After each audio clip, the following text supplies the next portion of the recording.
Police कोठडीत झालेल्या मारहाणीत मृत्यू झाला त्यांना मारहाण करणारे सर्व अधिकारी कर्मचारी यांना बरतर्फ करावे। यांच्या कुटुंबियातील सदस्यांना शासकीय नोकरीत सामावून घेण्यात यावे करिता जन आक्रोश मोर्चा काढून आपणास मुख्यमंत्री साहेब आपणास निवेदन देत आहोत। धनंजय भैया बोलणार आहे। यानंतर संतोष अण्णा देशमुख यांची कन्या वैभवीताई हिला मी तिचं दुःख मनोगत व्यक्त करण्यासाठी आमंत्रित करतो। या मंचावर म्हणजे माझ्या समोर एक फूल आहे, ते फूल आज उन्हाच्या प्रकाशाने सुकले आणि मगाशी दादा म्हणले की आम्ही सावरू शकलो नसतो, आम्ही आत्महत्या केली असती, कारण की आज आमच्या कुटुंबाचा, आमच्या सर्वांचा, आमच्या गावकऱ्यांचा आनंद आज आमच्याकडून हिरावून घेतलाय। पण ही कळी फुलू शकते, पण आज तुमच्या पाठिंब्यामुळेच आज आम्ही उभा राहू शकलो, आम्ही नंतर फुलू शकलो आणि हा न्यायाचा लढा पुढे घेऊ शकलो आणि आपल्याला न्याय हा मिळवायचा आहे। त्यासाठी तुम्ही मानवतेच्या नात्याने किंवा सर्वांनी एकत्र येऊन आमच्या कुटुंबाच्या पाठीमागे राहिलात। मी तुमच्याकडे एकच विनंती करते की तसेच तुम्ही आमच्या कुटुंबाच्या पाठीमागे राहा आणि तुम्ही सर्वांनी आम्हाला खूप सहकार्य केले, असं सहकार्य करा। आम्ही ज्यावेळेस रस्त्याने चालतो त्यावेळेस आम्हाला धक्काबुक्की होऊ नये म्हणून तुम्ही लोकांना हात जोडून विनंती केली की आम्हाला चालू द्या, त्यासाठी सुद्धा मी तुमचे आभार मानते।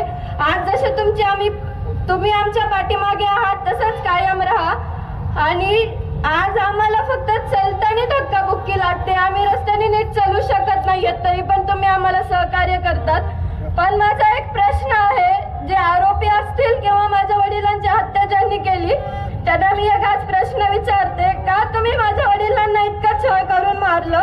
आज आम्ही फक्त रस्त्याने चलत असताना आम्हाला धक्काबुक्की लागते, पण त्यांना त्यावेळेस किती वेदना झाल्या असतील त्याचं मला उत्तर पाहिजे।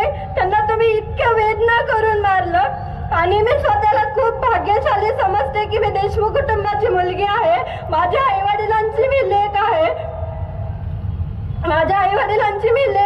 पण आज मला याची खंत वाटते, मला नाराजी व्यक्त होतीये की मी आज माझ्या वडिलांसोबत नाहीये। पप्पा, तुम्ही आज जिथे कुठे असताल तिथं जसं तुम्ही आजपर्यंत हसत राहिलात तसंच तिथं हसत राहा आणि आम्हाला देशमुख कुटुंबाला माफ करा की आम्ही तुम्हाला वाचवू नाही शकलो, मला माफ करा।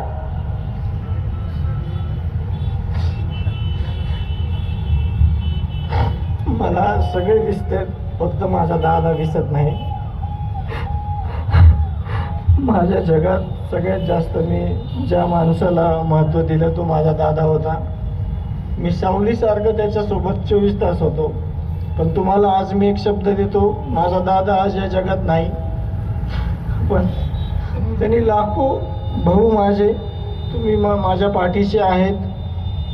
खरंच दादा बोलले की न्याय कशासाठी मागायचा, की चुकलं काय होतं, आपलं देशमुख कुटुंबियाचं चुकलं काय होतं, संतोष अण्णाचं काय चुकलं होतं, 20 वर्ष समाजकार्य केलं, कुटुंब उघड्यावर ठेवलं, ते चुकलं होतं का?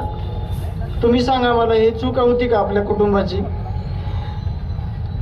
अतिशय खूप चुकीच्या पद्धतीनं एका समाजसेवकाला, एका कुटुंब प्रमुखाला नव्हे तर एका गावच्या प्रमुखाला असं संपवलंय। मी एवढीच विनंती करतो की ज्या पद्धतीने ही घटना घडली चुकीची, तर मी मुख्यमंत्री साहेबांना पण हेच बोललोय, त्यांना पण शब्द दिलाय की ह्या घटनेचं गांभीर्य लक्षात घेऊन जे कोणी आरोपी असतील आणि सगळ्यांना समजायलंय की कोण आरोपी आहेत, सगळ्यांनी सांगितलंय की आरोपी कोण आहेत। आज पण CIDच्या हाती एक व्हॉइस सॅम्पल हे मॅच झालंय, त्याच्यामुळं सगळ्यांना माहिती की हे कोण आरोपी आहेत आणि त्यांना जे राहिलेले आरोपी आहेत त्यांना अटक होऊन सगळ्यांना फाशीची शिक्षा झाली पाहिजे। तोपर्यंत तुम्ही मला एक शब्द द्या, मी पण मागं हटणार नाही, मी त्याचा भाऊ आहे, मी त्याच्या रक्ताचा आहे, तर मी तुम्हाला सांगतो मी थोडंही मागं हटणार नाही। माझा जीव गेला तरी माझ्या भावाला आणि माझ्या समाजाला, 18 पगड जातीतील सगळ्यांना एक आदर्श दाखवून दिल्याशिवाय मी थांबणार नाही। माझ्यासोबत फक्त तुम्ही थांबा। माझ्या भावाची एक गोष्ट सांगण्यासारखी नाही, खूप गोष्टी आहेत अशा। गेल्या वर्षी याच दिवसात 12 जानेवारीला सिंदखेड राजाला माझा भाऊ सगळ्या समाजातील लोकांना घेऊन आला होता। अशा असंख्य आठवणी आहेत, सगळ्या समाजाला सोबत घेऊन चालताना त्याला एवढं सुख भेटत होतं की त्याच्याकडं आयुष्यात काहीच कमवलं नव्हतं, पण त्याच्याकडे